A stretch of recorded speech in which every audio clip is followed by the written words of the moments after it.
Ever wonder how some financial services and fintech leaders learned about money when they were kids? Well, we've asked them 4 important questions to get their answers, and you definitely want to hear them. Join me today as we hear from Caleb Silver, Editor-in-Chief of Investopedia. Hey everyone, Mac Gardner here, author of Motivate Your Money and the global best-selling children's book, The 4 Money Bears. For those of you who have been living under a rock, the man that you see on the screen with me is the one, the only, Mr. Caleb Silver, Editor-in-Chief of Investopedia. Caleb, thank you so much for spending the time with us today, sir. My pleasure, and I've been living under a rock too, so maybe I've seen somebody there. See some of these people that have been here. Some of you Caleb, for those who don't know who you are, if you could just share a little about you, a little about your platform, and why you have made such a big impact in our financial services industry. Well, I'm the editor-in-chief of Investopedia. Investopedia is a website that has been around for 25 years, teaching people about money, teaching people about investing, teaching people about our relationship with money. And the fact that we've been around so long means that people still find us valuable and they trust us as a source to help answer their questions, whether it's help me understand a definition of a financial term or help me make a better decision about what I need to do with my money. And so it's my great privilege to be the editor-in-chief, the face of that brand, go out there and talk to people about financial education, financial literacy, talk to folks like you, go out on the media. I have a podcast, speak on the conference circuit. But we are all about trying to make people smarter about the thing that people feel often most scared about, which is their money. So 2 things popped up when you talked about your platform, Caleb, but it's wild. I don't know if you saw in the news today, but Skype is getting shut down. Skype has been around for 21 years. So you guys have been around longer than Skype. Yeah. We've been around longer than Skype. We've been around longer than iPhones have been around. Wow. Longer than Uber's been around. We are Internet 1.0, but we've made it through many cycles of the digital revolution, and we still think we have a long way to go. So we're looking forward to the next 25 years.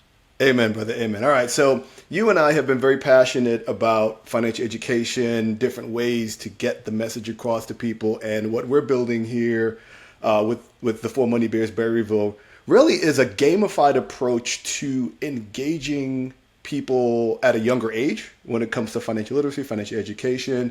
So that's really where I want to go with our interview today and our question. So the first question we have for you today, Caleb, is what is your earliest memory of money education?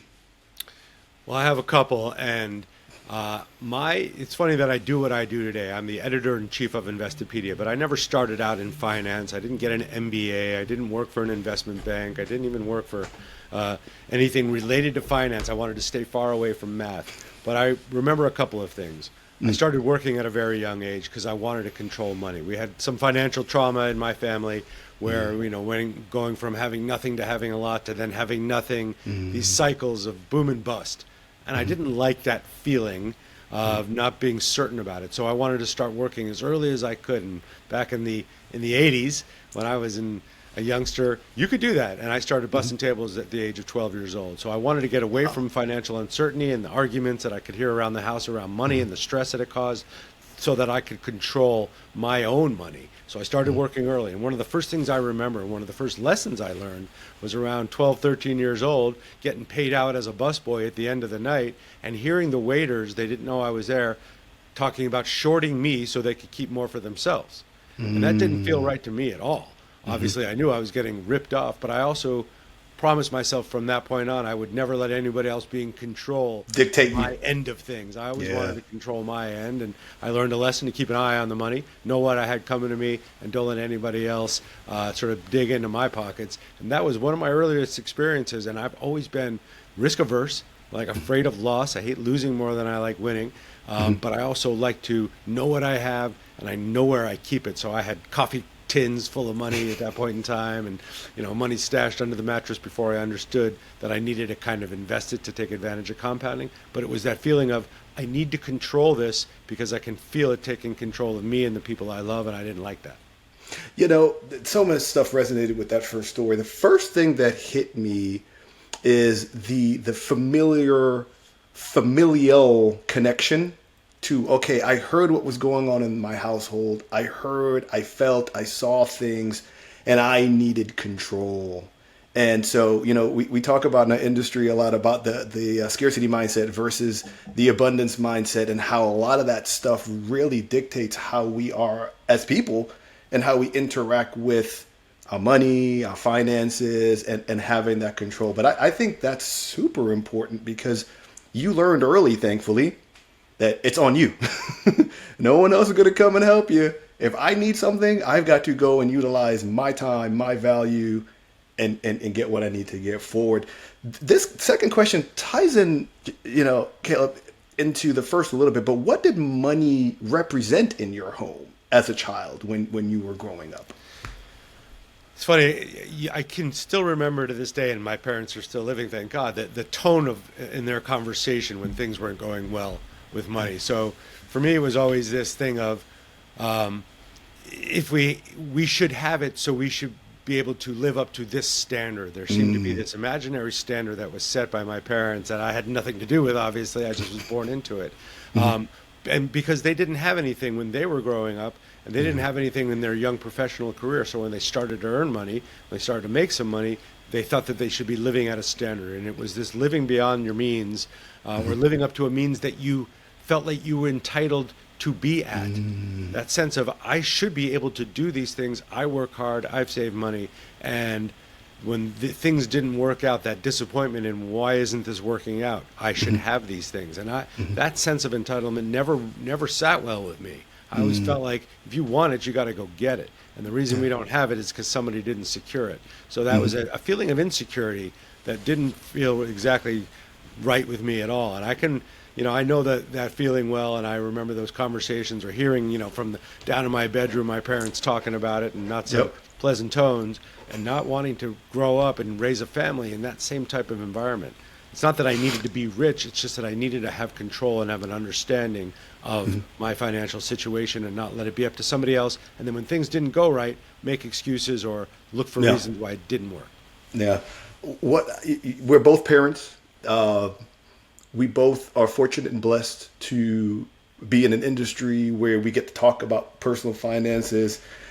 And the underlying thread with every one of these interviews, Caleb, that I have done with people that have done very well and understand our process and how finances work, is the impact of the decisions of the parent to either follow or not follow, and how that has a really, really big impact in how we shape our financial lives and financial decisions. So that leads me into our third question.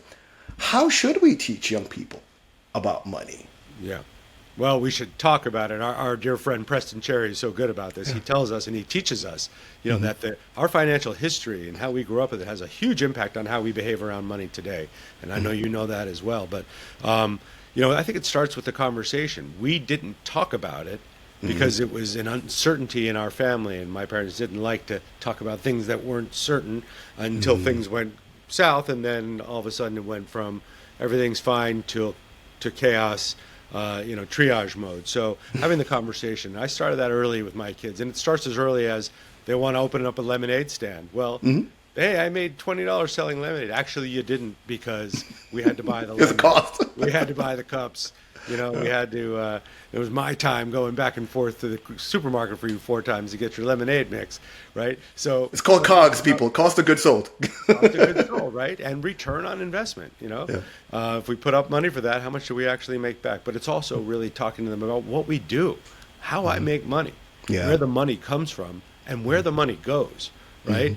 And I feel like we've been having those conversations with my kids for a long time. One, I'm in the business, so it's just natural for me to have that conversation, but I wanted them to have that transparency just so they understood what it was. And my wife and I both work very hard, right? We're full-timers plus, but why we do it. Not only do we love it, but it is our source of producing income. And then once we use our labor to produce our income, how do we make our money work for us over time? So at an early age, I started with my kids with custodial accounts. Now, I'm not talking about 3 or 4 years old when we're picking stocks together, but once they were old enough to understand that, I started custodial brokerage accounts with them and let them help me choose the stocks and ETFs to put into their portfolio. So let them actually do it, like be a part of the process. Part of it. Yeah. Why are we investing in this? How is our investments have they done, right? How have our decisions unfolded over the past 6 months, 12 months, and what do we want to do about it? But really, that for the very first part of it was, this is what I do to make money so that we can live here, eat here, take a vacation there. And I think all of that transparency is really good, like understanding the way things work. And I don't care if it's money related or anything else in a family dynamic. Life conversation is super important. Yeah. That whole conversation part for me is such a common denominator, Caleb. It's, we build things as a human society to make life easier. I talk about the tech that's being developed and being created to help people with banking and investing and insurance and lending and all that stuff. And we're also building tools, and you've been doing it for many years, to help on the education side. So the tools are being built. I think we as a society just need to be more comfortable having more conversations, not making things as taboo.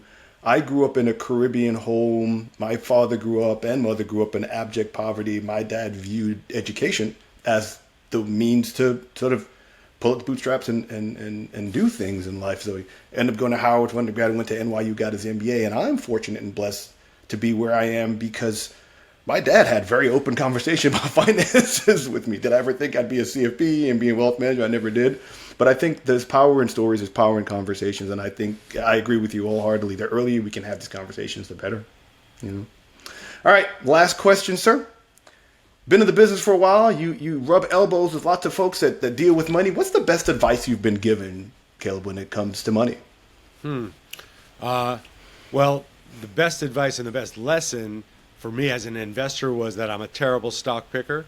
And even though I think I'm smarter than most, I'm actually not. So I had to learn to give up that instinct to try to be a stock picker, and just invest in the market, invest broadly in ETFs. And I learned that, after a couple of hard lessons, but probably Jack Bogle was the most influential teacher on that, the grandfather of index investing. But the most important lesson I learned from a famous, well-known investing figure has to be Charlie Munger. And it has nothing to do, Charlie Munger was the vice chairman of Berkshire Hathaway, Warren Buffett's right-hand man and partner for many, many years, and a very wise man who passed away just a couple of years ago. And his advice was not about money. It was about your personal heart space. And what he said was, he doesn't have time in his life for people who don't have the capacity to change and grow. And when he first said that, I was like, why would a 90-year-old billionaire even care about that, take the time? But I realized it was more about the money for him. It was about connecting with people and growing and being able to grow as a person and be around people that also have the capacity to learn from mistakes, to get better, right? Dr. Wayne Dyer says, you don't have to get sick to get better. This was all about, how can I be a better person? And if I'm around people that don't want to make themselves better, how can I ever make myself better? So I learned that lesson from him, and I apply it to just about everything, not just in terms of the people I choose to have in my life, but also in the things I choose to spend time on, right? You have the capacity to change, to learn, to become better. And if a multi-billionaire at 90 years old can say that with complete honesty and conviction, then certainly I have room in my life for that, and I've tried to apply that lesson.